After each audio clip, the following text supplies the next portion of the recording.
අපේ විහාරස්ථානයේ පැමිණි මාධ්‍යවේදී සහෘද හිතවතුන් ඉතාම ආදරයෙන් මේ අවස්ථාවට පිළිගන්නවා.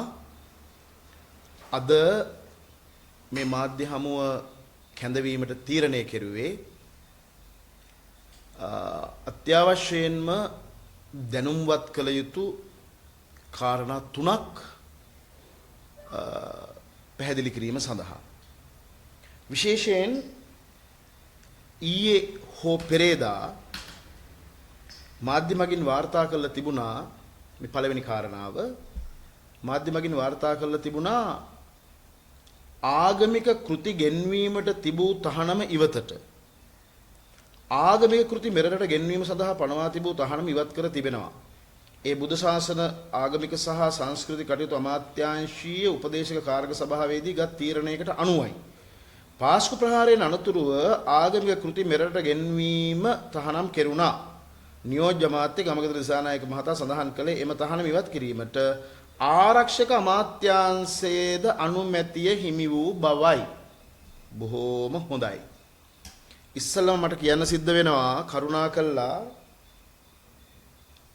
මොන නිර්ණායකයන් යටතේද මේ පොත්පත් ගෙන්වන්න මේ ආණ්ඩුව තීන්දුව කළේ ආරක්ෂක අමාත්‍යාංශයේ අනුමැතිය ඇතුව. රට ඇතුළට ගෙනල්ලා තියෙන ඉස්ලාමයේ වැරදියට කියවාගත් ගෝලීයව ගොඩනැගිලා තියෙන ත්‍රස්ත උවදුර තවමත් පහව ගිහින් නොමැති වටපිටාවක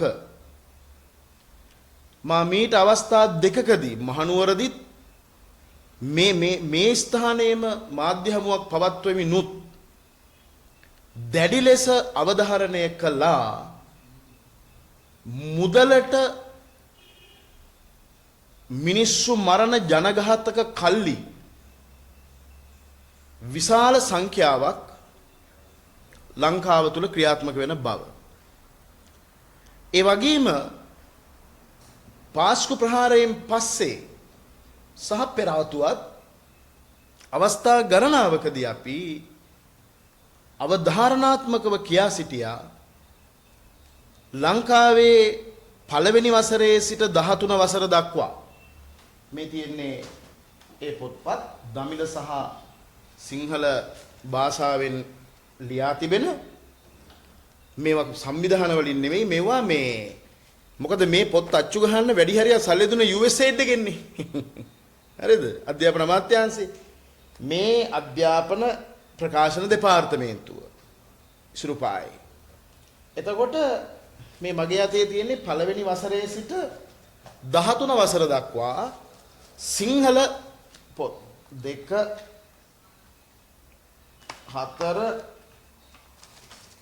මේ පොත් 5 මොකක්වම තේරෙනවනේ ඒ කියන්නේ 12 වසර දක්වා මේ පොත් තියෙනවා. ඊළඟට මේ තියෙන්නේ දමිළ භාෂාවෙන් 10 9 8 7 6 යනාදී වශයෙන් මේ දෙක වසර මේ දෙක ශ්‍රේණිය පළවෙනි පන්තියේ ඉඳලා මේ අපි දමිළ සිංහල කියවල මේ හයිලයිට් කරලා තියෙන්නේ ඒ කියන්නේ දරුවෙකුට ඉගෙනවිය යුතු නැති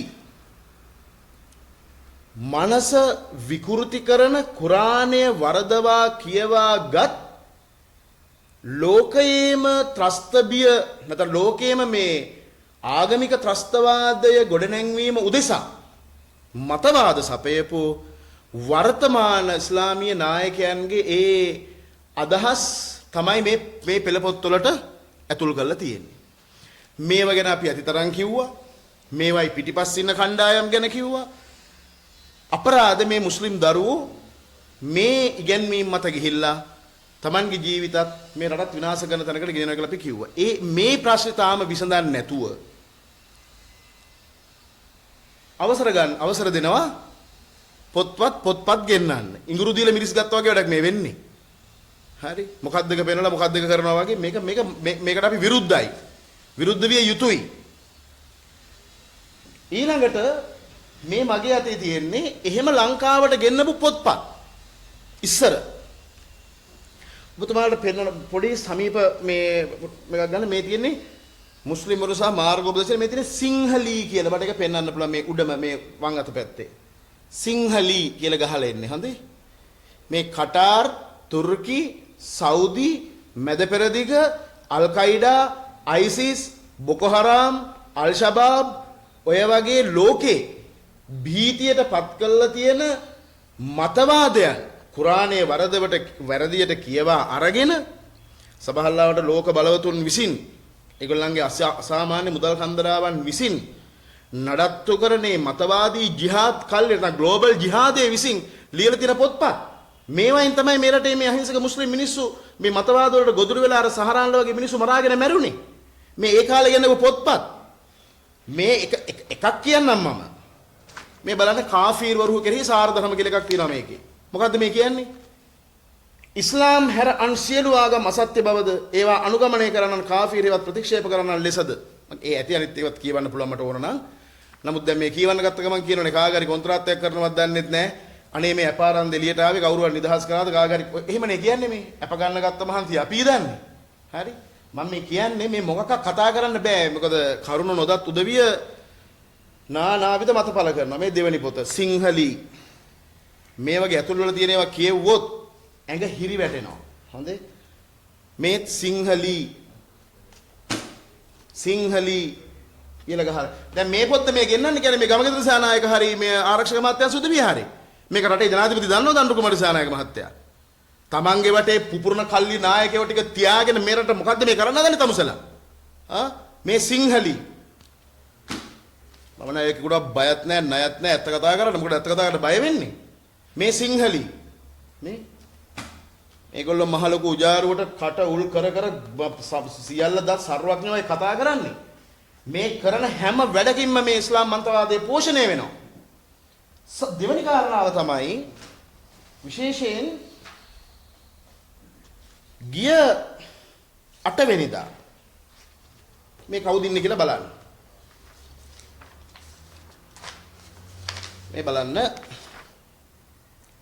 CDF Qatar Grand Iftar Chief Guest Her Excellency Miss Roshan Sitara Khan Assad Esteemed Guest Speaker Ustaz Rashid Hajjul Akbar Saturday 8th March 2025 Qatar රාජ්‍යයේ මේ විදේශ කටයුතු අමාත්‍යාංශයේ අනුදැන මණ්ඩලතු මේකට යන්න බෑනේ. කවුද මේ එස්ටීම් ගෙස්ට්? ඒ කියන්නේ සාමාන්‍යයෙන් චීෆ් ගෙස්ට් එහෙම කියනනේ ගෞරවණීය මේ ආරාධිත පුතා කියලා. මේක එහෙම නෙවෙයි නිකන් මේ අති උත්තම වගේ අර්ථයක් දීලා කවුද මේ ගෙන්නන්නේ? හජ්ජුල් අක්බර්. කවුද හජ්ජුල් අක්බර් කියන්නේ? 68 ලක්ෂයක් තමුන්නාසලට ඡන්දෙ දුන්නේ නැහැ රටට කෙලවන්න. ඒක මතක තියාගන්න ආණ්ඩුව. කායකද මේ සෙල්ලම් කරන්න කියලා. මෙතන පාස්කුවක් කළා මිනිස්සු 300ක රාසන ප්‍රමාණයක් මැරිලා. ඒකත් එක්ක දේශපාලන ගනුදෙනු කළා. හරිද? ඒකට සාධාරණ ඉෂ්ට කරනවා කියලා ආපු මිනිස්සු මේ මුන් හුරතල් කරන්න කවුද ඔයගොල්ලන්ට ඡන්දෙ දුන්නේ? නොදන්න මගුලක් තියෙනවා නම් මේ මෙච්චර කට කැඩෙනකන් කියවනවා. දැන් මම මල්වත්තු අස්කිරි මහානායක හාමුදුරුවෝ බහැ දැකලා ඒ වෙලාවේ කිව්වා මම දන්නවා මහමල කරු සහ මේකේ මැප් එක. කො අද වෙනකම් මේගොල්ලෝ නිහතමානී වුණාද? ඒ තොරතුරු ටික ගන්න. මම CID එකට තොරතුරු දෙන්නෙත් නෑ. පොලිස් මූලස්ථානට ඔය කාටවත් මේ තොරතුරු ටික දෙන්නේ ජනාධිපතිරයි ආරක්ෂක ලේකම්ට විතරයි කියලා මං කිව්වා. එතනින් හඩ එක දෙන්නෙත් නෑ කට කෑවත් වෙඩි තිබ්බත්. මොකද වැඩක් නෑ. ඒක නිසා මේ කවුරුත් එකද මේ ඉන්නේ හජ්ජුල් අක්බර්. මේ ඉන්නවා මේ සියවසේ ලෝකෙ කිසිම මුස්ලිම් අන්තවාදී නායකයෙක් කියලා නැහැ මරාගෙන මැරෙන්න කියලා. Tamange දෙවියන් උදෙසා. ඒ කියපු එකම නායකයා ඉන්නේ. යුසුෆ් අල් කරලාවි මේ ඉන්නේ. මෙයා සම්බන්ධයෙන් සෞදි අරේබියාව ඇතුළු මැද පෙරදිග රටවල් වල මුස්ලිම් ඇකඩමිස්ලා 4000ක් මෙයාගේ මතවාදයට විරුද්ධව ලියලා තියෙනවා. ඊජිප්තුවේ මරණ දඬුවම් දීලා තියෙනවා. අද කටාර වල හැංගිලා ඉන්නේ. මේ රටේ මුස්ලිම් ඇතම් නායකයෝ ගිහලා මේ මිනිහව හම්බුණා. යුසුෆ් අල් කරලාවිව. මට වගකීමෙන් කියන්න පුළුවන් මේ පාසල් පොත්වල සහ මේ අයිඩියොලොජි වල මොනවද තියෙන්නේ? මෞලානා මෞදුදීගේ, යුසුෆ් අල් කරලාවිගේ, ඊළඟට ඔය අල් හසනාත් වගේ සංගරාවල්, ඒ කියන්නේ 1980 ගණන් වල ඉඳලා මරාගෙන මැරෙන අයිඩියොලොජි එක ක්‍රියේට් කරපු ඒගොල්ලන්ගේ පොත්පත් මේවා ටික මේ ඉවර කරගන්න බැරුව, සුද්ධ කරගන්න බැරුව ආරක්ෂක අමාත්‍යාංශ මොන මන් දන්නේ කවුද මේගොල්ලෝ? එතකොට දැන් මේ හජ්ජුල් අක්බර් ගැන බලමු. දැන් ඔහු දේශනේ තියෙනවා මේ පාස්කු ප්‍රහාරයට සාධාරණය කරන්න ඕන කියලා. අනේ මේ මිනිස්සුන්ට දැන් ඉතුරු වෙලා ඉන්න මිනිස්සුන්ට ඇත්ත යුක්තිය දැනගන්න ඕන කියලා සුද්ධ චේතනාවෙන් මුළු ප්‍රජාවම ඡන්ද දීලා පත් කරපු ආණ්ඩුව. හජ්ජුල් අක්බර් යවනවා කටාර් වලට. සාමය ගේන්න. අවුරුදු 25 ජමාත් ඉස්ලාම් ව්‍යාපාරේ නායකයා. අවුරුදු 25 අපි බලමු හජ්ජුල් අක්බර් ගැන මොනවද කියලා තියෙන්නේ කියලා මේ පාස්කු කොමිසමේ. ඒ වගේම මම කලින් අවස්ථාවකදීත් කිව්වා ඔය මේගොල්ලෝ හිතයිනේ මේ NPP ගැන එහෙම කියද්දි මේ අපේ මේ මොකක් හරි පෞද්ගලික අරුබුදයක් තියෙනවද මේ JP අපෝනේ එහෙම ප්‍රශ්නයක් නැහැ. අපිට තියෙන රට පිළිබඳ ප්‍රශ්නයක්. ආණ්ඩු කවුද? මං කිය එදත් හැමදාම කියන්නේ මේ පන්සල් අත කවුරුත් ගෑවත් කමන්නේ මේ කවුද රටේ නායකයෝ පාලකයෝ පාර්ලිමේන්තුවේ ඒක අපිට වැදගත් කාරණාවක් නේ. අපිට වැදගත් රටයි අනතුරට ලක් කරන්න හොඳ නැත්තේ. මොනවා හරි ප්‍රහාරයක් ගියොත් රටයි ලෝකෙට යන්නේ. අහබලුගේ ආණ්ඩු නෙමෙයි ලෝකෙට යන්නේ. රටනේ කිලිටි වෙන්නේ. ඒකද මම කිව්වා මේ හෙට පිනිස අද කියන වැඩසටහනේදී මේ ඉන්නේ National Front for Good Governance ශ්‍රී ලංකා ජමාතේ ඉස්ලාම්. මේ ඉන්නේ එකේ ලේකම්වරයා මේ ඉන්නේ. එතකොට මේ ඉන්නේ අපේ දැන් වර්තමාන ජනාධිපතිතුමා. ඒ වගේම මගේ මේ දුරකථනයේ තියෙන අනිත් පින්තූර ටික අපේ අගමැතිතුමිය එක්ක ටිල්විල් සිල්ල මහත්තයා එක්ක හැමෝමත් එක්ක මේගොල්ලෝ මේ දිවුරුම් දෙන වෙලාවෙත් පින්තූර ගහලා ඉතින් ළඟ ඉන්න අයනේ සැක හිතන්නේ නැහනේ ළඟ ඉඳලා තමයි වැඩේ දෙන්නේ. සමහරවිට මම මරලා දාන්න පුළුවන් අපිට මොකද්ද මේ තියෙන ආරක්ෂාව ප්‍රශ්නයක් නැහැ. ඇත්තනේ කතා කරන්නේ. එතකොට මොකක්ද මහත්වරුනි හජ්ජුල් අක්බර් සම්බන්ධයෙන් මේ කටාරට කියපු මේ 8 වෙනිදනේ මේ අද 11 වෙනිදනේ දවස් 3කට කලින්. හරි. මොකද්ද හජ්ජුල් අක්බර් පිළිබඳව පාස්කු කොමිසමේ කියන්නේ? හජ්ජුල් අක්බර් පිළිබඳව පාස්කු ප්‍රහාරය හජ්ජුල් අක්බර් පිළිබඳව පාස්කු ප්‍රහාරය පිළිබඳව පරීක්ෂණ කිරීමට පත් කළ ජනාධිපති පරීක්ෂණ කොමිෂන් සභාව වාර්තාවේ 270 වන පිටුවේ මෙලෙස නිර්දේශ ලබා දී ඇත. හජ්ජුල් අක්බර් යනු ශ්‍රී ලංකාවේ ඉස්ලාමීය අන්තවාදයේ ප්‍රධාන මතවාදීන්ගෙන් කෙනෙකු බව පරීක්ෂණ කොමිෂන් සභාවේ මතයයි.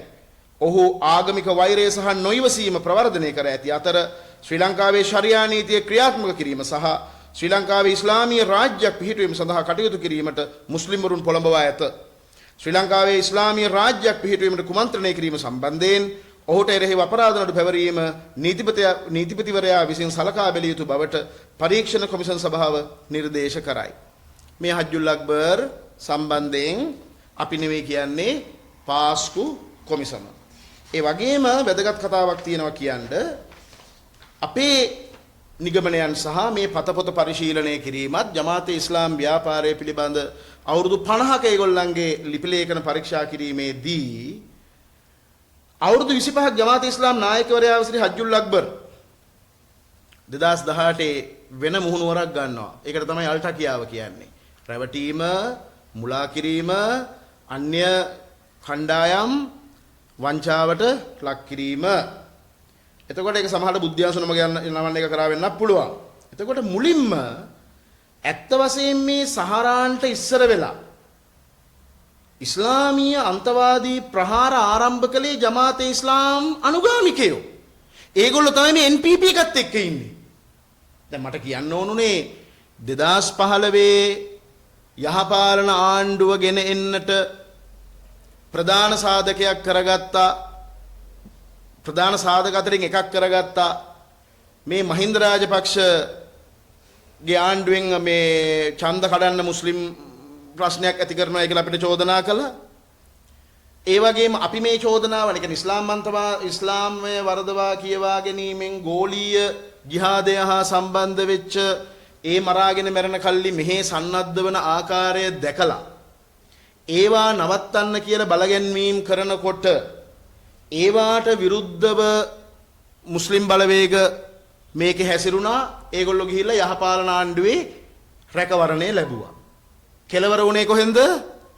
පාස්කු වගේ ප්‍රහාරයක් සිද්ධ කරන්න දේශපාලන මේ වටපිටාව ඒගොල්ලෝ හදාගත්තා. දැන් පාස්කු ප්‍රහාරය වුණා. ජාතික ආරක්ෂාවට කියලා මිනිහෙක් ගෙනාවා. මොකක් හරි වැඩක් කරන්න උත්සාහ කරන්න ඇති. අරගලයක් ආවා. බංගලදේශේ වගේ. බංගලදේශෙත් මොකද්ද කළේ? ජමාතේ ඉස්ලාම් ශිෂ්‍ය ව්‍යාපාරය. ඒකට කියන්නේ ඡත්‍ර ශිබීර්. බංගලදේශේ ජමාතේ ඉස්ලාම් ව්‍යාපාරයේ ශිෂ්‍ය ව්‍යාපාරයේ නම ඡත්‍ර ශිබීර්. කූඩාරමේ ශිෂ්‍යයාගේ තේරුම.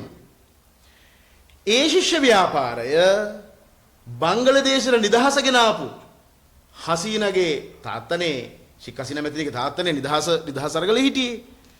ඔවුන්ගේ ප්‍රතිමා කඩලා බිඳලා විනාශ කළා. රටනුත් ඇයව පළවා හැරලා මං හිතන්නේ කලාපේ වැඩිම ආර්ථික වර්ධනය පෙන්වන කරපු රට සම්පූර්ණයෙන් අඩපණ කෙරුවා. ඇමරිකාවේ රූකඩයක් වෙච්ච ඇමරිකාවේ නඩත්තු කරපු රාජ්‍ය නොවන සංවිධානයක කෙනෙක් ගෙනල්ලා එහි මුල පුටුවේ වාඩි කෙරෙව්වා. ඒතර ලංකාවේ අරගලෙන් ඉස්ලාම් අන්තවාදයෙන් රට බේරා ගන්න ජාතික ආරක්ෂාව තමයි එක කියලා ගෝඨාභය ගෙනාව 69 ලක්ෂයක් දීලා අරගලයකින් බුරියානි කාලා කට්ටිය පළවා හැරෙව්වා. දැන් ගෙනල්ලා තියෙනවා අලුත් ආණ්ඩුවක් ජනතා විමුක්ති පෙරමුණ ප්‍රධානව NPP එකෙන්. දැන් ඒකේ කවුද ඉන්නේ? ජනාධිපතිතුමා ළඟ අගමැති ගාව ඔක්කොමත් එක්ක මේ ජමාතේ ඉස්ලාම් ව්‍යාපාරේ නායකයෝ ටික. ඒගොල්ලෝ මොනවද කරලා තියෙන්නේ? හජ්ජුල් අක්බර්ගේ සහෝදරයා. ඒ කියන්නේ දැන් ඔය කටාර් රාජ්‍යයට ගිහපු හජ්ජුල් අක්බර්ගේ සහෝදරයා තමයි ඊබ්‍රහීම් මවුලවි. ඊබ්‍රහීම් මවුලවිගේ දරුවෝ දෙන්න තමයි මාවනැල්ලේ බුදු පිළිම කඩන්නේ. හරිද? එකම පවුලේ අයනේ. එතකොට ඒ වගේ තත්වයක් තිබියදී මේගොල්ලන්ව නිදහස් වුණා. කවුද නිදහස් කළේ? කවුද මේගොල්ලන්ව නිදහස් කරන්න අනුමැතිය දුන්නේ? මේක පුදුම ප්‍රශ්නයක් නේ. මේ අනතුර පෙන්ව දෙන අපිව ගිහිල්ලා හිරගත කරනවා, පැමිණිලි දානවා, දුක් විඳිනවා. අවිහිංසාවාදය ගැන කතා කරන අපි මේ සද්දට කතා කරපුවම තමයි අපිට මේ කෑ ගහන්නේ. හැබැයි පුපුරව ගත්තාම කඳුළු හුර හුටු පෙරනකොට ෂෝක් සනීපයි. ඒක පෙන්වලා දෙනකොට. එතකොට මේ ජමාත් ඉස්ලාම් සංවිධානයේ ආසන රටවල් දෙකේ උදාහරණයක් විදියට බංගලදේශ මේක තහනම් කළා 2013 අවුරුද්දේ. මොකද හේතුව? 2013 අවුරුද්දේ ශ්‍රේෂ්ඨාධිකරණයේදී බංගලාදේශයේ ජමාත් ඉස්ලාම් සංවිධානය තහනම් කරනවා හින්දු ජනතාව සමූල ඝාතනය කිරීමට වරදකරු හැටියට සංවිධානයේ නායක නසාම් නැමැත්තා 2016 මැයි 11 වෙනි දින ඩකා බන්ධනාගාරයේදී එල්ලා මරලා තියෙනවා. ඒ බංගලදේශ අත්දැකීම. ඊට පස්සේ ජමාත් ඉස්ලාම් ව්‍යාපාරය ඉන්දියාවේ මොකද කරලා තියෙන්නේ? ඉන්දියාවේ කාශ්මීර ප්‍රාන්තයේ ක්‍රියාත්මක ජමාත් ඉස්ලාම් ත්‍රස්ත සංවිධානය 2019 වසරේ මාර්තු මාස තහනම් කරන අතර ඉන්දියන් රුපියල් කෝටි 52ක් පමණ වටිනාකමින් යුත් මද්‍රසා පාසල් නිශ්චල හා චංචල දේපල රාජසන්තක කරන ලදී 200කට අධික ක්‍රියාකාරීන් පිරිසක් අත්අඩංගුවට පත්විය. ඉතින් මේ විදිහට ගත්තාම මේ ඇයි මේවා ගැන මේ ආරක්ෂක අංශ මේ රටේ මේවා ගැන හොයන්නේ නැත්තේ? ඇයි මේවා සරලව ගන්නෙ? මේ සෙල්ලම් කරන්නේ ආගමික අයිඩියොලොජි එකක් එක්ක. මේගොල්ලන්ට තමයි චින්තන ජිහාද්වාදීන් කියන්නේ. මේක සුළුවෙන් තකන්න පුළුවන් එකක් නෙමෙයි. හරි? එතකොට දැන් හජ්ජුල් අක්බර් තමයි චෝදනා ලැබුණේ මුස්ලිම් තරුණයෝ විශාල ප්‍රමාණයක් ওই පාස්කු ප්‍රහාරයට කලින් තුර්කිය, සිරියාව, ලිබියාව, ඇෆ්ගනිස්තානය වගේ රටවල් වලට යවලා ඒ අයට ත්‍රස්තවාදී පුහුණුව ලබා දෙන්න කටයුතු කළේ මේ පුජ්‍යලය කියලා. ඒ වගේම මේ මුලින්ම ඔය මේ ඔය මරාගෙන මැරෙන මේ ඉස්ලාමීය මම කියන ගෝලීය ත්‍රස්තවාදය නැත්නම් ගෝලීය ජිහාද්වාදය හඳුන්වා දුන්නේ මේ ජමාතේ ඉස්ලාම් සංවිධානය. ඒගොල්ලෝ 80 දශකයේ ඉඳලා ජිහාද් පුහුණුව සඳහා ආයුධ පුහුණුව ලබන්න ඇෆ්ගනිස්තානයට පාකිස්තානයට තරුණ කොටස් යවලා තියෙනවා. ඒකට මූලිකත්වය ගත්තේ කවුද? ඔය දේශනේ තියන්න ගිහිපු හජ්ජුල් අක්බර්. ඒ වගේම ඒගොල්ලන්ගේ දැන් එකපාරක් මට මතක වෙන්නේ net fm නාලිකාවේ නදීර් මෞලවි කියලා කෙනෙක් එයා ආවා මේ සාකච්ඡාවට. ඒකදී ඔහු පිළිගන්නවා ජමාතේ ඉස්ලාම් සංවිධානයට අයිති මාදම්පේ ඉස්ලාහියා මද්රසා පාසලේ ප්‍රථම විදුහල්පති කවුද? AGM නදීර් මෞලවි කියනවා පාකිස්තානයට ජිහාද් පුහුණුව සඳහා තමන් ගියයි කියලා. වෙන අය නෙමෙයි. ඒ විදුහල්පති පිළිගන්නවා ඔහු ගියා කියලා. එතකොට ජමාතේ ඉස්ලාම් සංවිධානයේ ප්‍රධාන ඉලක්කය මොකක්ද? ජමාතේ ඉස්ලාම් සංවිධානයේ ප්‍රධාන ඉලක්කය වන්නේ ලංකාවේ ඉස්ලාම් රාජ්‍යයක් පිහිටවීම බව එම සංවිධානයේ පුහුණු කඳවුරු වල ප්‍රකාශ කළ 1996 කාලේ ඉඳලා. එතකොට ඔය මාදම්පේ තියෙන අරාබි විද්‍යාලය ඉස්ලාහියා මේ අරාබි විද්‍යාලයේ විදුහල්පතිවරයා කවුද? හජ්ජුල් අක්බර්. එයාගේ යටතේ තමයි නෞෆර් මෞලවි අරාබි විදුහලේ අධ්‍යාපනය ලබන්නේ. ඔහු වරදකරුවෙක් වෙලා අත්අඩංගුවට ආය නිදහස් වුණා. කාගේ බලපෑමෙන්ද? එදා මම කිව්වා මේ මහමුලකරු පිළිබඳව. දැන් අද වෙනකන් ඒව ගැන කතාවක් නැහැ. ඒ නිසා මගේ පළවෙනි හෙළිදරව්ව මේ ආගමික ග්‍රන්ථ ගෙන්වීම ඒ වළක්වලා තිබුණා. එය විවෘත කිරීමත් මොහුගේ කටාර් ගිහිල්ලා මේ දේශන පැවැත්වීම මේ ඔක්කොම එකිනෙකට සම්බන්ධයි. මොකද ආණ්ඩුව බරපතල විදියට නොමග යවන බවක් පේනවා මේ ක්‍රියාකාරකම් වලින්. ඒ නිසා වහාම මේ රටේ හාමුදුරුවරු විශේෂයෙන් මූලස්ථානවල මහානායක මාහිමියන් වහන්සේලා ඇතුළු මේ රට පිළිබඳව අවධියකින් ඉඳපු හාමුදුරුවරු තමන්ට තියෙනවා ශුද්ධ වගකීමක්. මොකද මේ රාජ්‍ය නොවන සංවිධාන වල බොහෝ උදවියත් ඒ වගේම අන්‍ය ආගමික කණ්ඩායමුත් විශේෂයෙන් මේ නිරාගමික කල්ලිත් මේ රට නන්නත්තර කිරීමට සංස්කෘතික ආක්‍රමණය බලවත් ලෙස තීව්‍රකරනද සැදී පැහැදී ඉන්න වෙලාවේ නිකන් මේ වළඳ පඩික්කම් පුරව ඉන්නේ නැතුව දැන් ඉස්සරහට අවිල්ලා ඔබ වහන්සේලාගේ ඓතිහාසික භික්ෂු භූමිකාවට පනපවන්න ඕන. මොකද මෙතන ආණ්ඩුවක් තියෙනවා තරුණ කොල්ලෝ ටිකක් අත්දැකීම් නැති ඒගොල්ලන්ට ඕන ඇති මේ රට මොනවා හරි හොඳ මාර්ගයකට ගෙනියන්න. ඔව් අපි ඒකට උදව් කරන්නම්. හැබැයි තමුන්නාන්සලා දැන හෝ නොදැන වැරදි මගක යනවා නම් ඒ නිවැරදි කිරීමේ ශුද්ධ වගකීම අපි සතුව තියෙනවා. ඒකට කාටවත් අභියෝග කරන්න බෑ. අනුර කුමාර සානායක ජනාධිපතිවරයා ඊයේ බණ්ඩාරනායක සම්මන්ත්‍රණ ශාලාවේදී මේ රටේ භික්ෂුන් වහන්සේලාගේ ඓතිහාසික උරුමය පිළිබඳව කතා කරපු නිසා. දෙවෙනි කාරණාව මම කැමති දැන් මේ මහමුලකරුවෙක් ඉන්නවා කියලා මම ප්‍රකාශ කළා. ඒක බරපතල ප්‍රකාශයක් නැත්ත වශයෙන්. ඒතර ඒවා සම්බන්ධයෙන් සහ අපි අවුරුදු ගණනක් තිස්සේ එකතු කරගෙන තියෙන විශාල තොරතුරු ප්‍රමාණයක් තියෙනවා අපි සන්තකේ. පාසල් පෙනේ තියෙන අදහස් ඇතුළු කොට මේ අනිත් දේවල් අධ්‍යයනය කළා, කරුණු ගොනු කළා, පුජ්‍යලයෝ කණ්ඩායම් මේ අයිඩියොලොජි සල්ලියාවේ කොහොමද, දේශපාලන ගණදෙනු කොහොමද, මේ ඔක්කොම කතන්දර ටික අපි සන්තකේ තියෙනවා. දැන් මම දැක්ක ඊයේ හෝ පෙරේද පාර්ලිමේන්තුවේදී නිසාම් කාර්යප්පර් කතා කරනවා මේ පොත්පත් ගෙන්වීම, ඔය කල්මුනේ සිද්ධි අරව මේව ගැන කතා කරනවා. ආණ්ඩුවේ මාධ්‍ය ප්‍රකාශකතුමා ඇවිල්ලා කියනවා ඕ කල්මුනේ ඇතුළු මේ ස්ථාන කීපයක අන්තවාදී කල්ලිවල ප්‍රශ්නයක් තියෙනවායි කියලා වාර්තා වෙනවායි කියලා. ඔය වගේම එකක් වුණා යහපාලන ආණ්ඩුව කාලේ. විජේදාස රාජපක්ෂ ඇමතිවරයා ඒවකට බන්ධනාගාර හා බුදුසාසන ඇමතිවරයා විදියට පාර්ලිමේන්තුවේදී හෙළිදරව්වක් කළා. ISIS පන්නේ මරාගෙන මැරෙන ප්‍රහාරයක් මේ රට තුල සමහර විට වෙන්න පුළුවන්. මොකද සිරියාවට ගිහිල්ලා සිරියාවේදී මේ ත්‍රස්ත කටයුතු වලට සම්බන්ධ වෙලා ඉන්නකොට ගුවන් ප්‍රහාරකින් මැරිච්ච මේ කතාව පාර්ලිමේන්තුවේදී කිව්වා. කියනකොට මුජිබුර් රහ්මාන් කෝ පිස්සු මේ හිට්ලු කියනවා. මොකද්ද කොරහේ කිමුල්ලු දකින්න හදන අරව මේව කියලා මේ ඒක නිකන් මේ බැහැර කළා. එහෙම එකක් නෑ වාගේ. දැන් මේ නිසාම් කාර්යප්පර කරන්නේත් මුජිබර්ගේ එදා භූමිකාවමයි. ඒ නිසා ආණ්ඩුව කල්පනාවෙන් මගේ යෝජනාව අද මම විවෘත ආරාධනාවක් කරනවා. මේ ආරාධනාව මීට කලින් අපි කළා නැහැ. රටේ තියෙනවා දේශපාලන පක්ෂ ගණනාවක්. ඒ සියලුම දේශපාලන පක්ෂවලට අපි ආරාධනා කරනවා එහි ලේකම්වරුන්ට ඊළඟට සමහර විට එහි නියෝජිතයෙකුට හිටපු മന്ത്രിවරුන්ට අපි ඊටාම ඉක්මනින් සතියක් වගේ කාලයක් ඇතුළත දිනයක් ලබා දෙනවා කරුණාකරලා වහාම ඇවිල්ලා අපි සන්තකයේ තියෙන මේ තොරතුරු හුවමාරු කරගන්න මේ තියෙන භයානකත්වයේ තේරුම් ගැනීමට අපි කැමැති විවෘතව ඒවා බෙදා හදා ගන්න. එතකොට ඒගොල්ලන්ට ඒගොල්ලන්ගේ පක්ෂවල පාර්ලිමේන්තුවේ ආණ්ඩු පක්ෂයට අපි ආරාධනා කරනවා മന്ത്രിවරු එවන්න මෙන්න මේ කාරණාව තමයි දැනුම්පත් කරන්න මට උවමනාව තියෙන්නේ. මොකද හිතුවාට වඩා වේගයෙන් නැවත වතාවක් යම් යම් තැන්වල අපි අර 2013 2014 දී කිව්වා වගේම ත්‍රස්ත කල්ලිවල අඳුරු සෙවණැලි සක්මන් කරන බව පේනවා. ඒ අනතුර පෙන්වා දීම අපේ යුතුයකමක්. ඒක මේ ආණ්ඩුවට විරුද්ධ වීමක්වත් මේගොල්ලන්ගේ මේ වෙන ප්‍රශ්නයක් නෙමෙයි. ඒක අපේ භූමිකාව. එදා මහින්ද යුගයේදීත් ඒක කිව්වා. යහපාලන යුගයේදීත් කිව්වා. දැන් ඔයගොල්ලන්ටත් ඒක කියනවා. මේක නිකන් මේ අනවශ්‍ය මානයන්ට ගෙනෙන්න එපා. මේ කියන කාරණාව ගැන විතරක් අවධානය යොමු කරන්න කියලා තමයි අද මේ මාධ්‍ය හමුවේ මගේ බලාපොරොත්තුව උනේ.